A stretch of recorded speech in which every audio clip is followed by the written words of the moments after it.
നമസ്കാരം. അമേരിക്കയും ഇസ്രായേലും ചേർന്ന് ഇറാനെ ആക്രമിച്ച് പശ്ചിമേഷ്യയിൽ ഒരു യുദ്ധം ഉണ്ടാക്കിയിട്ട് തുടങ്ങിയിട്ട് 3 മാസം കഴിയാം. പശ്ചിമേഷ്യൻ മേഖലയിൽ വലിയ പ്രതിസന്ധിയാണ് അതിനെ തുടർന്ന് ഉടലെടുത്ത് നമുക്കറിയാം. നമ്മളടക്കം ആകെ പിടുത്തം വിട്ടു. നേരത്തെ തോന്നുമ്പോഴൊക്കെ കിട്ടിയിരുന്ന ഗ്യാസ് ഇപ്പൊ കിട്ടുന്നത് നമുക്കറിയാം. 1.5 മാസം 2 മാസം ആകാതെ കിട്ടുന്നില്ല. അത് മാത്രമല്ല, ഇപ്പോൾ പെട്രോൾ ഡീസൽ വില വർധനവ്, ഇനി വരാൻ പോണത് പിടുത്തം വിട്ട വിലക്കയറ്റാണ്. ഇതൊക്കെ അങ്ങനെയാണ് വരുന്നത്. കാരണം നമ്മളെ സംബന്ധിച്ചിടത്തോളം ഈ എണ്ണ ഇറക്കുമതിയിലാണ് എല്ലാ കാര്യങ്ങളും ഇരിക്കുന്നത്. ആ എണ്ണ വിലയിലാണ് ബാക്കിയുള്ള സകലമായ സാധന സാമഗ്രികളെയും വില പിടിച്ചു വെച്ചേക്കണേ. അതുകൊണ്ട് ഏറ്റവും അധികം അനുഭവിക്കുന്ന രാജ്യങ്ങളിൽ ഒന്നാണ് നമ്മുടേത്. അല്ലാതെ ഇറാനും അമേരിക്കയും തമ്മിൽ എന്തെങ്കിലും ഒരു തർക്കമോ വഴക്കോ അല്ലെങ്കിൽ ഇറാന്റെ മുതൽ കൊള്ളയടിക്കാനുള്ള കൊള്ളക്കാരനായിട്ടുള്ള ട്രംപിന്റെ നീക്കോ അത് അവിടെ മാത്രമാണ് എന്ന് പറഞ്ഞിട്ട് കാര്യമൊന്നുമില്ല. നമ്മളത് അനുഭവിക്കുന്നുണ്ട്. അതായത് ഇറാനെ കൊള്ളയടിച്ചുകൊണ്ട് പോകാനുള്ള ട്രംപിന്റെ നീക്കം ബാധിക്കുന്നത് ഇന്ത്യ അടക്കമുള്ള രാജ്യങ്ങളെയാണ്. അത്തരത്തിലുള്ള ഒരു പ്രതിസന്ധി സൃഷ്ടിച്ചിട്ട് 3 മാസം കഴിയുമ്പോൾ യുദ്ധം നാളെ സമാധാന കരാർ ഒപ്പിടുന്നു, ഞങ്ങൾ അവസാനിപ്പിക്കുന്നു എന്നുള്ളൊരു പ്രതീതി ഉണ്ടായി വരുമ്പോൾ നമുക്ക് ആശ്വാസം. അങ്ങനെ ഒരു ആശ്വാസം, ലോകം ആശ്വാസം കൊണ്ടിരിക്കുന്നതിന്റെ അടുത്ത സെക്കൻഡിൽ അമേരിക്ക കൊണ്ടുവന്നൊരു പൊട്ടി. ഇതാണ് സംഭവിച്ചുകൊണ്ടിരിക്കുന്നത്. കാരണം സമാധാനം യുദ്ധം ഇങ്ങനെ പറഞ്ഞുകൊണ്ട് പോവുകയും ചെയ്യും. എന്നാൽ ഇറാന്റെ മുതൽ കട്ടുമോട്ടിച്ചുകൊണ്ട് പോകാതെ അമേരിക്ക അടങ്ങി നിൽക്കില്ല, ട്രംപ് അടങ്ങി നിൽക്കുകയില്ല. എല്ലാവർക്കും അറിയാവുന്ന സത്യമാണ്, ഇറാനെ സംബന്ധിച്ചിടത്തോളം ഇറാന്റെ പിടിവള്ളിയായിട്ട് തുറുപ്പു ചീട്ടുകളായി നിൽക്കുന്നതിൽ ഏറ്റവും പ്രധാനപ്പെട്ടതാണ് ഹോർമോസ് സ്ട്രൈറ്റ് എന്ന് പറയുന്നത്. അതുവഴി അമേരിക്കയുടെ ഒരു പതാകയും വെച്ചുകൊണ്ട് ഒരു എണ്ണക്കപ്പൽ പോയി. നേരത്തെ തന്നെ പറഞ്ഞിട്ടുണ്ട്, അമേരിക്കയ്ക്ക് ഇസ്രായേലിന് ഇവരുടെ സഖ്യകക്ഷികൾ അങ്ങനെയുള്ളവർ അങ്ങോട്ട് പോണ്ട, അതുവഴി പോയാലും ഞങ്ങൾ അതിന് കപ്പം പിരിക്കും, ഞങ്ങൾ അനുമതി ഇല്ലാതെ പോകാൻ പാടില്ല എന്ന് പറഞ്ഞിട്ടുണ്ട്. നേരത്തെ തന്നെ പറഞ്ഞിട്ടുണ്ട്. കാരണം ഇറാനെ സംബന്ധിച്ചിടത്തോളം ഈ യുദ്ധം അവസാനിക്കേണ്ടത് ഇറാന്റെ ആവശ്യമാണ്.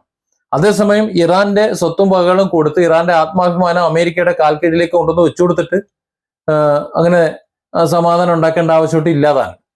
അതുകൊണ്ട് അഥവാ ഇങ്ങോട്ടൊന്ന് തന്നു കഴിഞ്ഞാൽ 10 തിരിച്ചു കൊടുത്തുകൊണ്ടിരിക്കുന്നുണ്ട്. ഇപ്പൊ കഴിഞ്ഞ ദിവസം ഇറാനെ ആക്രമിച്ചിട്ട് ഇറാന്റെ മിസൈൽ ലോഞ്ചിങ് പാടുകളിലേക്ക് ചിലയിടങ്ങളിലൊക്കെ സ്ഫോടനങ്ങൾ നടന്നു, ബോംബ് പതിച്ചു കഴിഞ്ഞു അമേരിക്ക.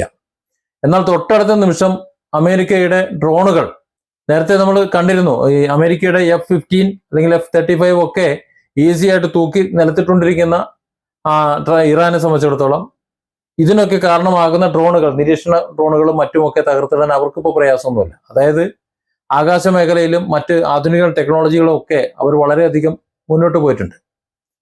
ഇത്തരത്തിൽ ഒരു കപ്പൽ പോകരുത് എന്ന് ഇറാൻ അതുകൊണ്ട് നേരത്തെ പറഞ്ഞിരുന്നു. പക്ഷെ അമേരിക്ക എണ്ണക്കപ്പലുമായിട്ട് പോയി. അതിന് നേരെ ഇറാൻ മുന്നറിയിപ്പ് കൊടുത്തു, പിന്നെ വെടിയും ഉയർത്തു. അതിനുശേഷം സ്വന്തം കപ്പലിന് നേരെ, സ്വന്തം കൊടി വെച്ചുള്ള കപ്പലിന് നേരെ ഇറാൻ വെടിയുയർക്കുമ്പോൾ സ്വാഭാവികമായിട്ടും പിന്നെ പറ്റൂലല്ലോ, മിണ്ടാതെ നോക്കിയിരിക്കുന്നത് മോശമല്ലേ, ലോകത്തിന്റെ മുന്നിൽ നാണം കിട്ടില്ലേ. അങ്ങനെ ദക്ഷിണ ഇറാനിൽ അമേരിക്ക ബോംബും പതിച്ചു. അതോടെ വീണ്ടും പശ്ചിമേഷ്യ എന്ന് പറയുന്നത് വലിയ പ്രശ്നമായി, വലിയ തർക്ക വിതർക്കങ്ങളെ കൊണ്ടുവന്നു. അതായത് എങ്ങനെയെങ്കിലും ഒന്ന് ഒരു വഞ്ചി ഒരു കരയിലേക്ക് അടുപ്പിക്കാനായിട്ട് നോക്കുന്ന സമയത്ത് ഒരു കാരണമുണ്ടാക്കി ഇറാനെ പ്രകോപിപ്പിച്ച് രംഗത്തേക്ക് ഇറക്കിയിട്ട് അനന്തമായി ഇങ്ങനെ നീട്ടി കൊണ്ടുപോകും. ഇവിടെ ആത്യന്തികമായി അമേരിക്ക വിചാരിക്കുന്ന ഒരു കാര്യമുണ്ട്. അത് ലോകരാജ്യങ്ങൾ എത്ര പേര് മനസ്സിലാക്കിയിട്ടുണ്ടെന്ന് എനിക്കറിയില്ല. ഈ പശ്ചിമേഷ്യൻ യുദ്ധം ഇങ്ങനെ നീണ്ടുപോയാൽ അമേരിക്ക അതിനെയൊക്കെ അതിജീവിക്കും. അതിനുള്ള മാർഗങ്ങൾ അവർക്കുണ്ട്. ഇറാൻ അടക്കമുള്ള പശ്ചിമേഷ്യൻ രാജ്യങ്ങളും അതിനെ ആശ്രയിച്ച് എണ്ണയുമായി നടക്കുന്ന ഇന്ത്യ അടക്കമുള്ള മറ്റ് രാജ്യങ്ങളും, ചൈന അടക്കമുള്ള രാജ്യങ്ങളും ഒക്കെ പിന്നോട്ടടിക്കും. അതാണ് ട്രംപിന്റെ ഉദ്ദേശവും.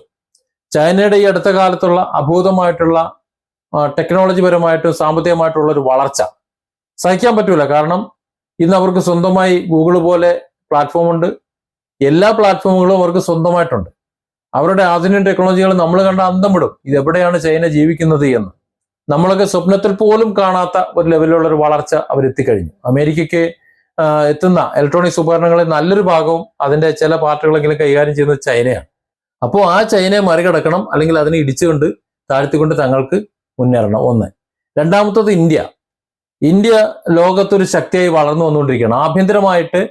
ആഭ്യന്തര സോഴ്സിനെ, അതായത് പോപ്പുലേഷനെ യൂസ് ചെയ്യാൻ ഇന്ത്യയുടെ ഭരണാധികാരികൾക്ക് അറിയില്ല, അല്ലെങ്കിൽ അത് എങ്ങനെ ഉപയോഗിക്കണം, പോപ്പുലേഷനെ എങ്ങനെ യൂസ് ചെയ്യണമെന്ന് അവർ ശ്രമിക്കുന്നുമില്ല. പകരം ഇവിടെ ജാതിയുടെയും മതത്തിന്റെയും പശുവിന്റെയും അല്ലാത്തിന്റെയും ഒക്കെ പേരിൽ ഇങ്ങനെ, ദൈവത്തിന്റെയും പേരിൽ ഇങ്ങനെ തമ്മിൽ തല്ലിക്കാണ് അധികാരത്തിന് വേണ്ടിയിട്ട്. ആ ഒരു കാര്യം മാറ്റി വെച്ചു കഴിഞ്ഞാൽ ഇന്ത്യ ഒരു വൻ സാമ്പത്തിക ശക്തിയായി മാറുമെന്നും ലോകത്തെ ഒന്നാം നമ്പർ ശക്തിയായി മാറുമെന്നും അമേരിക്കയ്ക്ക് അറിയാം. അതുകൊണ്ട് തന്നെ ഇവിടുത്തെ ഈ കളികൾ ഇങ്ങനെ ഇളക്കി വിട്ടുകൊണ്ട് ഇവർക്ക് പ്രതിസന്ധികൾ ഉണ്ടാക്കി വെച്ചുകൊണ്ട് എണ്ണയായാലും മറ്റു കാര്യങ്ങളായാലും ഇവിടെ എത്തുന്നത് തടഞ്ഞുകൊണ്ട് ഒക്കെ എല്ലാ അർത്ഥത്തിലും പ്രതിസന്ധികൾ ഇന്ത്യയിൽ ഉണ്ടായിക്കൊണ്ടിരിക്കുക എന്നുള്ളത് അമേരിക്കന്റെ ലക്ഷ്യമാണ്.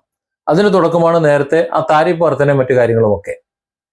ഇതൊക്കെ ഉണ്ട് ഇതിന്റെ ഭാഗമായിട്ട്. അതായത് ഇറാൻ എന്ന് പറയുന്ന ഒരു രാജ്യം മാത്രമല്ല അമേരിക്കയുടെ ഉദ്ദേശം എന്ന് പറയുന്നത്. അതുകൊണ്ടാണ് യുദ്ധം നീട്ടി കൊണ്ടുപോകുന്നത്. ഇത് സമാധാനമായി ഹോർമോസ് ഇറാന് കൊടുക്കാനുള്ള പൈസയും കൊടുത്ത് യുദ്ധം അവസാനിപ്പിച്ച് പോയി കഴിഞ്ഞാൽ ചൈനയും ഇന്ത്യയും അടക്കമുള്ള രാജ്യങ്ങൾ വീണ്ടും പഴയതിനേക്കാളും നല്ല രീതിയിൽ കുതിച്ചു വരും. അപ്പൊ അങ്ങനെയാണെന്നുണ്ടെങ്കിൽ ഞങ്ങൾ പാടുപെട്ട് ഇത്രയും കാട്ടിക്കുട്ടി വെച്ചിട്ട് അവസാനം വെള്ളം കോരിയിട്ട് കുടമുട്ടടച്ച പോലെ ആയിപ്പോകില്ല എന്ന് അമേരിക്ക ചിന്തിച്ചു കഴിഞ്ഞാൽ അവരെ സംബന്ധിച്ചിടത്തോളം കുറ്റം പറയാൻ പറ്റൂല. അങ്ങനെ യുദ്ധം തുടർന്ന് കൊണ്ടുപോകാൻ വേണ്ടിയിട്ടാണ് ഇറാൻ സമാധാനം എന്ന് ലോകത്തോട് പറഞ്ഞതിന് ശേഷം ഇറാനിൽ കൊണ്ടുചെന്ന് അവരുടെ മിസൈൽ ലോഞ്ചറുകളിലും ഡ്രോൺ വിക്ഷേപണ കേന്ദ്രങ്ങളിലും ഒക്കെ കൊണ്ടുവന്ന് തകർക്കാനായിട്ട് ബോംബുകൾ ഇടുന്നത്. എന്നാൽ സ്വയരക്ഷാപരമായിട്ടാണ് ഞങ്ങൾ തിരിച്ചടിച്ചത് എന്നതിനൊരു വർത്തമാനം പറഞ്ഞിട്ടുണ്ട്. അതിനുശേഷം IRGC പറഞ്ഞത് ഞങ്ങൾ അമേരിക്കൻ താവളങ്ങൾക്ക് നേരെ വിജയകരമായിട്ട് റോക്കറ്റ് ആക്രമണങ്ങൾ നടത്തിയിട്ടുണ്ട്, വലിയ നാശനഷ്ടങ്ങൾ ഉണ്ടാക്കിയിട്ടുണ്ട് എന്ന്. ഈ ഇറാൻ പറയുമ്പോൾ അത് വിശ്വസിക്കണം. ട്രംപ് പറയുമ്പോൾ പൂർണ്ണമായിട്ട് അങ്ങോട്ട് വിശ്വസിക്കാനായിട്ട് പറ്റേയില്ല. കാര്യം ട്രംപ് നുണ പറയുന്നുണ്ട്, കള്ളം പറയുന്നുണ്ട്, തള്ളു പറയുന്നുണ്ട്. പറയുന്നതൊന്ന് പ്രവർത്തിക്കുന്നത് വേറൊന്ന്. ഇപ്പോ ഇന്ത്യയും പാകിസ്ഥാനും തമ്മിൽ ഞങ്ങൾ മദ്യം പറഞ്ഞു തീർത്തു, ഞാനാണത് തീർത്തത് എന്ന് നുണ പറഞ്ഞ ഒരാളാണ് ട്രംപ്. അതേസമയം ഇറാൻ അങ്ങനെയല്ല. ഇറാൻ ചെയ്തെങ്കിൽ ചെയ്തു എന്ന് പറയുന്നുണ്ട്.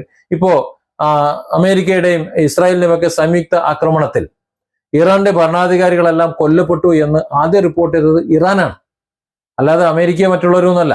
ഇറാൻ അത് റിപ്പോർട്ട് ചെയ്ത് സ്ഥിരീകരിച്ചതിന് ശേഷമാണ് മറ്റു മാധ്യമങ്ങൾ പറഞ്ഞത്. അവർക്കതിൽ യാതൊരു മടിയുമില്ല സംഭവിച്ചു എന്ന് പറയുന്നത്. അതുകൊണ്ട് അമേരിക്കൻ താവളങ്ങൾ വിജയകരമായി റോക്കറ്റ് ആക്രമണത്തിൽ തങ്ങൾ തകർത്തു, വലിയ നാശനഷ്ടം ഉണ്ടാക്കി എന്ന് പറഞ്ഞാൽ അതിനർത്ഥം നാശനഷ്ടം ഉണ്ടാക്കി എന്ന് തന്നെയാണ്. അതായത് അമേരിക്ക നല്ല രീതിയിൽ തിരിച്ചടി ഇറാനിൽ നിന്ന് വാങ്ങി എന്നാണ് മനസ്സിലാക്കേണ്ടത്.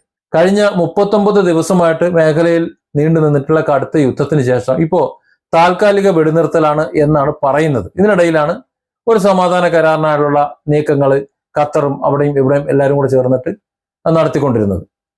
എന്നാൽ ഇറാൻ മാധ്യമങ്ങൾ പുറത്തുവിട്ട ചില ഔദ്യോഗിക വിവരങ്ങൾ പ്രകാരം പുതിയ ഒരു ധാരണാപത്രത്തിന്റെ നക്കൽ രേഖ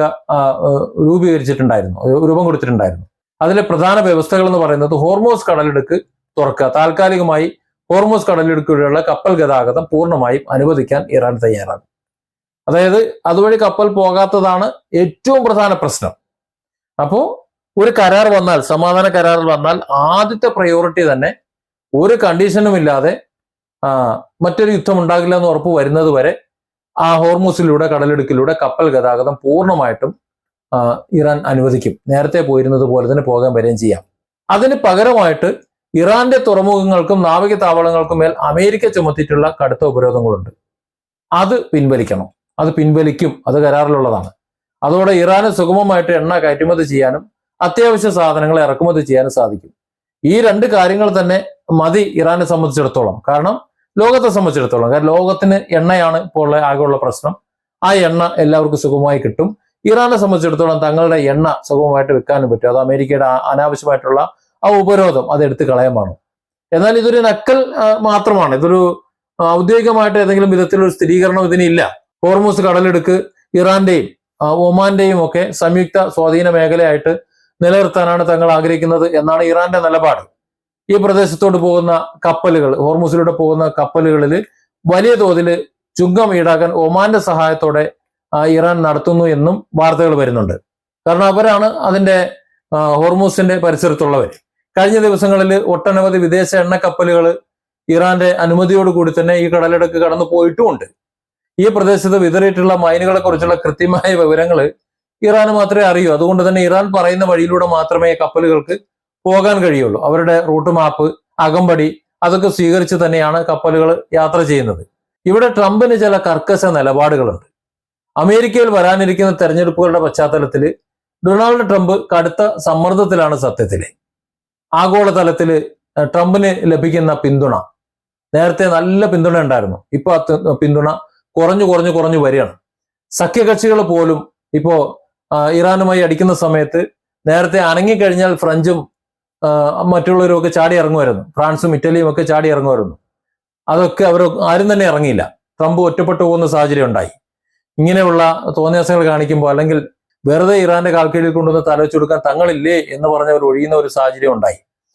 അതുകൊണ്ട് ആഗോളതലത്തിൽ ട്രംപിന് ലഭിക്കുന്ന പിന്തുണ കുറയുന്ന സാഹചര്യത്തിൽ ഇറാന് മേൽ പരമാവധി സമ്മർദ്ദം ചെലുത്താനാണ് ട്രംപ് ശ്രമിക്കുന്നത്.